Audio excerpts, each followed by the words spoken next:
말씀 사무엘상 25장 23절부터 35절까지 말씀입니다. 사무엘상 25장 23절부터 35절까지 함께 봉독합니다. 아비가일이 다윗을 보고 급히 나귀에서 내려 다윗 앞에 엎드려 그의 얼굴을 땅에 대니라. 그가 다윗의 발에 엎드려 이르되 내 주여 원하건대 이 죄악을 나 곧 내게로 돌리시고 여종에게 주의 귀에 말하게 하시고 이 여종의 말을 들으소서. 원하옵나니 내 주는 이 불량한 사람 나발을 개의치 마옵소서. 그의 이름이 그에게 적당하니 그의 이름이 나발이라. 그는 미련한 자니이다. 여종은 내 주께서 보내신 소년들을 보지 못하였나이다. 내 주여 여호와께서 살아계심을 두고 맹세하노니 내 주도 살아계시거니와 내 주의 손으로 피를 흘려 친히 보복하시는 일을 여호와께서 막으셨으니 내 주의 원수들과 내 주를 헤아려 하는 자들은 나발과 같이 되기를 원하나이다. 여종이 내 주께 가져온 주를 따르는 이 소년들에게 주게 하시고 주의 여종의 허물을 용서하여 주옵소서. 여호와께서 반드시 내 주를 위하여 든든한 집을 세우시리니 이는 내 주께서 여호와의 싸움을 싸우심이요 내 주의 일생에 내 주에게서 악한 일을 찾을 수 없음이니이다. 사람이 일어나서 내 주를 쫓아 내 주의 생명을 찾을지라도 내 주의 생명은 내 주의 하나님 여호와와 함께 생명 싸개 속에 쌓였을 것이요 내 주의 원수들의 생명은 물매로 던지듯 여호와께서 그것을 던지시리이다.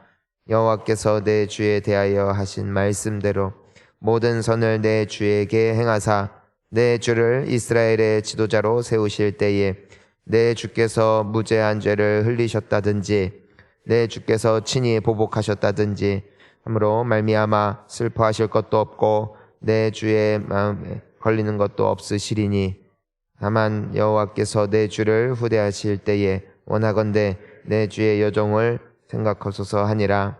다윗이 아비가일에게 이르되 오늘 너를 보내어 나를 영접하게 하신 이스라엘의 하나님 여호와를 찬송할지로다.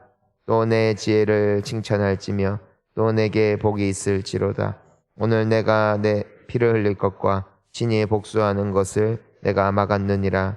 나를 막아 너를 해하지 않게 하신 이스라엘의 하나님 여호와의 살아계심을 두고 맹세하노니 내가 급히 와서 나를 영접하지 아니하였다면 밝는 아침에는 과연 나발에게 한 남자도 남겨두지 아니하였으리라 하니라.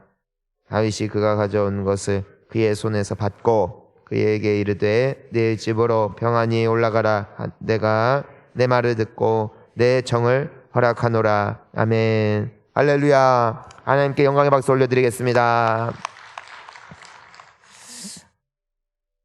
우리가 오늘 아비가일이라는 여인을 통해서 관계의 기술을 보고 또 사람과의 관계가 틀어졌을 때, 어그러졌을 때, 상대방의 마음에 상했을 때 어떤 지혜가 필요할까? 여러분, 지식보다 귀한 것은 지혜입니다. 지식을 다스리는 게 지혜예요. 지식은 공부하면 쌓이지만 지혜는 하나님의 선물입니다. 지혜로운 우리가 될 수 있기를 축복하고 또 우리의 삶이 될 수 있기를 소망합니다.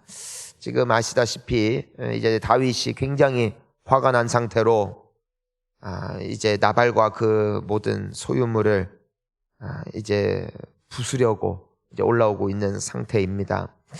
그때 아비가일이 급하게 이제 준비를 했던 것이 첫 번째가 무엇이었냐면은 선물이었어요. 먹을 것들. 이 다윗과 또 그의 사람들, 나발과 그의 재산을 지키기 위하여 몇 날 며칠이고 수고했던 그들입니다. 그리고 나발에게 먹을 것을 또 그 잔치 자리에 함께 있게 해달라 요청했지만 철저히 묵살되었을 때 그로 인한 분노가 다윗에게 있었던 것이죠. 근데 아비가일이 먼저 그 화친의 또 그 선물 그리고 먹을 것을 많이 준비해서 그것을 나귀에 싣고 그 나귀를 이끄는 소년들을 앞세웠다 합니다. 앞세웠다. 자, 그리고 다윗과 맞닥뜨리게 되는 것이죠. 자, 지금 다윗은 어떤 상태냐면은 그의 사람들과 함께 칼을 차고 올라오고 있습니다. 이미 그 머릿속에는, 그 심중에는 분노로 가득하고 죽여버리겠다. 이미 화가 머리 끝까지 나 있는 상태였다는 것이에요. 하지만 1차 조공 무엇이었다는 것이에요? 바로 나귀에 푸짐하게 쌓여있는 먹을 것. 이것이 첫 번째로 다윗의 마음 가운데 그 타올랐던 불을 끄는 역할을 했음을 우리는 생각을 해볼 수가 있습니다. 여러분, 우리가 상대방과의 관계가 틀어져 있고 또 상대방의 기분이 상해 있을 때 때로는 물질이, 때로는 선물이, 때로는 함께 갖는 식사 시간이 굉장히 큰 역할을 합니다. 사람의 상대방의 마음을 누그러뜨리는 것이죠. 우리가 또 보니까 23절 말씀입니다. 오늘 본문 말씀 함께 읽습니다. 아비가일이 다윗을 보고 급히 나귀에서 내려 다윗 앞에 엎드려 그의 얼굴을 땅에 대니라. 다윗이 아비가일을 만났을 때 아비가일에게서 보는 첫 번째 모습은 무엇이냐면은 그의 얼굴을 땅에 댔다.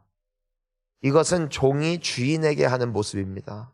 즉 무슨 뜻이냐면은 화가 나 있는 다윗에게 잘잘못을 먼저 따지거나 그가 지금 하고 있는 행위가 옳은 것인지 그른 것인지에 대하여 판단하거나 판결을 내리기 이전에 먼저 그 사람 앞에 겸손히 엎드렸다는 것입니다. 이것이 큽니다.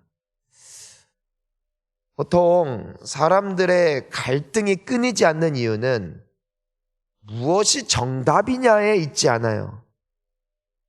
그 상대방의 태도에 있습니다. 똑같은 말이라도 겸손한 사람에게서 듣는 말과 완고한 사람에게서 듣는 말은 그 온도가 다르다는 것입니다. 맞는 말이라도 고개를 세우고 너무나 당당하게 말하면 맞는 말이라도 튕겨집니다.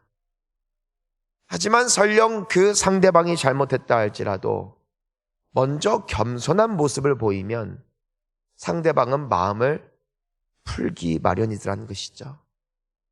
사랑하는 성도님 여러분, 오늘 우리에게 이 겸손이 회복되기를 축복하는 것입니다. 내가 무슨 정답을 갖고 있느냐 보다도 상대방이 경청할 수 있는 자세가 먼저 회복돼야 된다는 것이에요. 내가 아무리 맞는 말을 한다 할지라도 자세가 없으면 안 된다는 것이죠. 24절도 함께 읽어봅니다. 그가 다윗의 발에 엎드려 이르되 내 주여 원하건대 이 죄악을 나 곧 내게로 돌리시고 여종에게 주의 귀에 말하게 하시고 이 여종의 말을 들으소서. 자, 따라하겠습니다. 내 탓입니다. 내 잘못입니다. 아비가일은 사실 이 사건의 소용돌이에 굳이 휩쓸릴 이유가 없는 사람입니다. 왜냐하면 지금 다윗이 분노한 대상은 그녀가 아니라 그녀의 남편 나발이기 때문이죠. 아비가일은 사실 이런 일들이 있었다는 사실을 전혀 알지 못했습니다. 즉 아비가일은 잘못하지 않았어요. 하지만 아비가일이 다윗에게 무엇이라고 합니까? 이 죄악을 내게로 돌리십시오. 그러니까 이것은 내 탓입니다. 내가 미리 알지 못했고 내가 남편을 잘 설득하지 못한 것이고 내가 눈치껏 하지 못한 것, 이거는 절대 아비가일이 실질적으로 잘못한 것은 아니에요. 하지만 잘잘못을 누군가에게 돌리는 것이 아니라 이 사건에 모든 탓을 자기 스스로에게 돌렸다는 것입니다. 여러분, 보통 사람들은 왜 싸웁니까? 나는 옳고 당신이 잘못됐다. 당신의 그 어리석음 때문에, 당신의 그 부족함 때문에 우리 상황이 이렇게 되었고, 우리 가정이 이렇게 되었고, 우리가 이토록 고생하게 되었다라는 상대방을 향한 손가락질이 결과적으로 상황을 악화시킬 뿐 아니라 그 관계를 무너뜨리곤 하는 것이죠. 아담과 하와가 무너진 것은 다름 아닌 손가락질이었기 때문임을 우리는 기억해야 할 것입니다. 우리는 죄의 본능이란 무엇이냐면은 항상 영광은 나에게 돌리고 잘못은 남에게 돌린다는 데 있습니다. 즉 실수는 남에게 전가시키고 잘한 것은 나에게 전가시킨다는 것이죠. 이것이 사람의 본능일진데 더 나아가 이것은 죄의 본능이라는 것입니다. 의로 정결케 된 사람들, 하나님을 사랑하는 사람들, 하나님을 닮은 사람들의 특징이 있어요. 그건 잘못은 나에게, 하지만 영광은 하나님께입니다. 실수는 나에게, 하지만 잘한 것은 상대방에게. 이것이 거룩이에요. 이것이 영성이에요. 아비가일은 끊임없이 스스로를 낮춥니다. 하지만 우리가 이 24절을 계속 보면은 아비가일이 다윗은 어떻게 대하고 있냐면은 다윗은 지금 어떤 사람이에요? 떠돌이란 말입니다. 헤매는 인생이란 말입니다. 사실 거처할 것도 없고 사울 왕의 원수가 되었고 이렇게 해서라도 빌어 먹어야 되는 초라한 모습이 다윗의 모습이라는 것입니다. 하지만 아비가일은 어떤 사람이에요? 부요한 집안의 아내란 말입니다. 즉 사회적인 직분이 완전히 달라요. 그런데 아비가일이 어떻게 하는 것이에요? 다윗 앞에 엎드렸다. 그리고 그를 어떻게 호칭합니까? 그 발에 엎드려 이르되 내 주여라고 했단 말이에요. 그러니까 상대방을 극존칭하며 높였다는 것입니다. 우리는 보통 왜 자존심이 상하고 마음이 상하냐면은 업신여김을 당할 때예요. 하지만 나를 존대해주고 존귀히 여겨주고 높여주잖아요. 그러면 그 사람을 주님이 높이십니다. 그게 사람의 관계예요. 우리는 보통 우리를 존대하는 자들을 존재합니다. 우리를 깔보면 나도 깔보게 됩니다. 이건 100%예요. 우리의 부부관계도 회복되기를 축복합니다. 상대방이 나를 존대하기를 원하나요? 내가 먼저 그를 존대하는 겁니다. 그 상대방이 나를 높여주기를 원하나요? 그럼 내가 먼저 그 사람을 높이는 것이에요. 자녀가 나를 존경하기를 원합니까? 존경을 강요하지 마세요. 존경은 강요할 수 있는 게 아니에요. 내가 먼저 그를 존경해 주는 거예요. 그 사람의 인격을, 비록 어린 자녀이지만 그 자녀에게 있는 소중한 가치와 그 자녀 속에 있는 소중한 가능성을 높여주는 거예요. 그러면은 자녀가 여러분들을 높일 것입니다. 이게 예수님께서 우리에게 알려주신 원리이죠. 이 은혜가 회복되기를 축복하는 것입니다. 그때부터 이 아비가일은 지혜롭게 대답을 하는데 특별히 우리가 주목하기를 원하는 것이 무엇이냐면은 자, 우리 28절 함께 읽어봅니다. 주의 여종의 허물을 용서하여 주옵소서. 반드시 내 주를 위하여 세우시리니 이는 내 주께서 여호와의 싸움을 싸우시며 내 주의 일생에 내 주에게서 악한 일을 찾을 수 없음이니이다. 또 우리 26절도 읽어볼게요.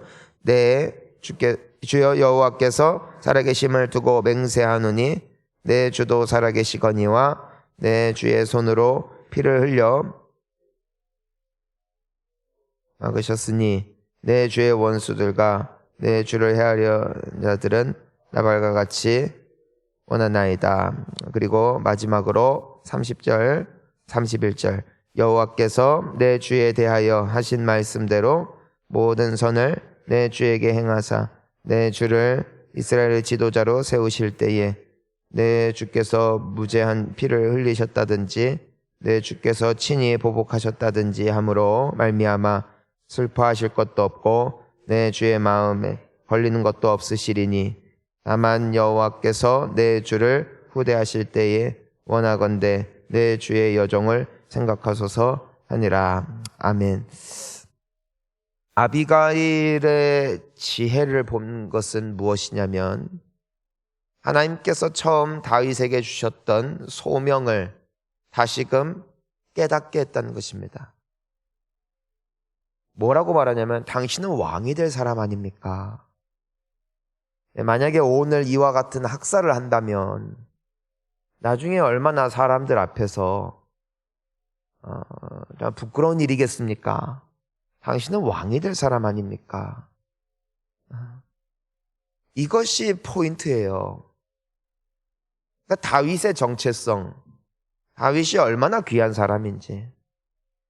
다윗이 지금 상황은 이렇게 초라하지만 하나님께서 그 인생을 통하여 얼마나 영광 받으실지를 다시 한번 희망을 갖게 하고 소망을 갖게 하고 자신의 정체성을 회복해 하는 이 아비가일의 한마디가 다윗으로 하여금 다시금 자신의 정체성을 깨닫고 이 분노의 잔을 내려놓게 되어지는 하나의 사건이 되어진다는 것이죠.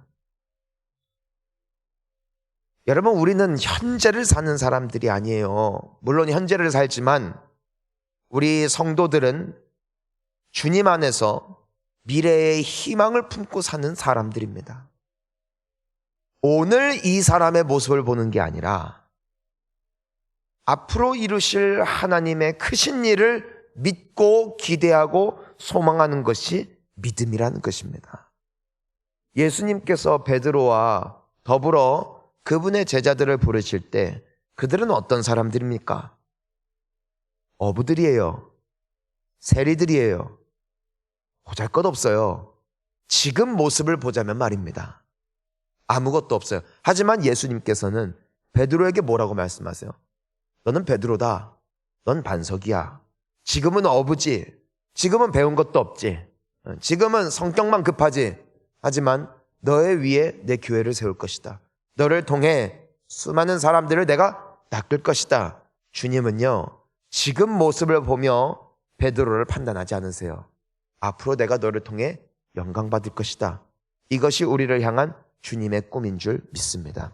아비가일은 어찌 보면 다윗은 자존감이 무너져 있어요. 예전에 믿음으로 서 있을 때는 이거보다 더 심한 모욕을 당해도 그는 당당했어요. 왜요? 그에게는 꿈이 있으니까. 꿈이 있는 인생은 무너지지 않아요. 하지만 현실로 말미암아 지금 다윗은 소명을 잊은 거예요. 내가 왕이 될 거란 가능성이 현실적으로 사라진 거예요. 그러니까 자존감이 무너졌는데 안 그래도 무너진 자존감에 이 나발이라는 인간이 불난데 기름을 부어버리니 얼마나 더 마음이 무너지는 것입니까? 사실 다윗이 꿈이 여전히 굳건하게 있었고 하나님을 향한 소망이 있었다면 나발이 이거보다 더 심한 소리해도 다윗은 웃으면서 넘어가요. 왜냐하면 하나님을 믿기 때문에. 하지만 지금은 현실 속에 내가 어떠한 존재인지, 하나님이 나에게 주신 소명이 무엇이었는지, 약속이 무엇이었는지, 과거에 내게 주셨던 그 기대가 무엇이었는지 지금은 까맣게 잊어버린 거예요. 그러니까 예민해지죠. 사랑하는 성도님 여러분, 예민함에서 여유로움으로 회복되기를 축원합니다. 이게 뭐냐면 믿음이에요. 아비가일이 그것을 상기시켜 주는 거예요. 당신은 이런 사람 아니잖아요. 당신은 앞으로 왕 될 사람이잖아요. 지도자가 될 것이고 하나님이 귀하게 쓸 사람인데 이렇게 하시면 안 됩니다. 할 때 다윗이 잊었던 소명의식을 다시 깨닫게 되는 것이죠. 맞다. 그렇다. 하나님이 내게 약속 주셨지. 내가 그것을 또 잊었구나. 우리 귀하신 성도님 여러분, 속지 마세요. 여러분은 귀한 사람들입니다. 여러분 속지 마세요. 하나님이 여러분을 택하셨잖아요. 하나님이 여러분 부르셨잖아요. 그냥 구원해놓고 교회 다니라고 보내신 거 아니잖아요. 주님의 영광 위에 부르셨잖아요. 이 모든 것은 과정일 뿐이잖아요. 끝이 있다는 것이고 그 끝은 아름다울 것이고 이 모든 것들을 통하여 우리를 연단시킬 거예요. 여러분, 저주가 아니에요. 책망이 아니에요. 저주는 예수께서 다 받으셨어요. 우리는 저주 안 받아요. 예수께서 다 받으셨어요. 우리에게 있는 것은요, 연단일 뿐이에요. 연단은 정금이 되는 거예요. 연단은 소망인 것이에요. 우리를 버리셨다면 저주예요. 하지만 우리를 버리지 않으셨으니 이 모든 것을 통하여서 우리를 통하여 우리의 가정을 구원하시고 우리 이웃을 구원하시고 우리를 통하여 많은 사람들이 하나님의 살아계심을 고백할 수밖에 없게끔 우리를 인도하고 계시는 과정일 뿐이니, 여러분, 때로는 수치를 당하고 모면을 당하고 때로는 내가 억울함을 당하고 눈물을 흘릴 일이 있다 할지라도 소망 가운데 일어설 수 있는 은혜가 있기를 주의 이름으로 축원하는 것입니다. 이게 아비가일을 통하여서 발견할 수 있는, 또한 우리를 향한 하나님의 꿈인 줄 믿습니다. 그러니까 32절부터 보면은 다윗이 아비가일에게 칭찬해요. 하나님을 찬양한다. 하나님을 찬양한다고. 너를 통해 나를 막으신 하나님을 찬양한다. 왜 그래요? 단순히 먹을 것 때문이겠어요? 단순히 좋은 말 해줬기 때문이겠어요? 여러분, 마음에 상처가 있는 사람에게는요, 아무리 선물 갖다 주고 아무리 위로해 주고 아무리 먹을 것 갖다 줘도 그 사람은 평생 마음에 아픔을 갖고 살아요. 여러분 생각을 해봐요. 아무리 뭐 해준다고 한들, 칭찬한다 한들 바뀌겠습니까? 하지만 다윗이 회복되어지는 결정적인 내용이 무엇이었다고요? 당신은 하나님 안에서 왕 될 사람이잖아요. 당신은 지도자 될 사람이잖아요. 이렇게 살다 끝날 인생이 아니잖아요 라는 말을 들었을 때 그것이 다윗을 회복시키는 거예요. 사랑하는 성도님 여러분, 오늘 이 은혜가 우리에게 회복되기를 축원합니다. 우리 이미 다 그 음성 들었을 때가 있었어요. 부흥회를 통하여, 말씀을 통하여, 때로는 기도를 통하여 하나님께서 우리에게 주신 꿈이 있었죠. 기대가 있었죠. 가정을 향한, 내 인생을 향한, 또 앞날을 향한 하나님의 소원을 주셨죠. 근데 어느샌가부터 현실에 내가 그것을 망각하고 사는 것이에요. 그러니까 내가 초라해 보이고 내가 미약해 보이고 다 안 될 것 같고 때문에 예민해지고, 여유가 회복되기를 축복합니다. 꿈을 가지세요. 아무 걱정 마세요. 주님이 우리를 높이실 거예요. 주님이 우리를 쓰실 거예요. 겸손히 오늘 하루를 사시고 나에게 필요한 이 연단을 통하여 정금같이 나올 그날을 꿈꾸며 오늘도 승리하는 우리 믿음의 자녀들 다 되시기를 주의 이름으로 축복합니다. 우리 함께 기도하시겠습니다.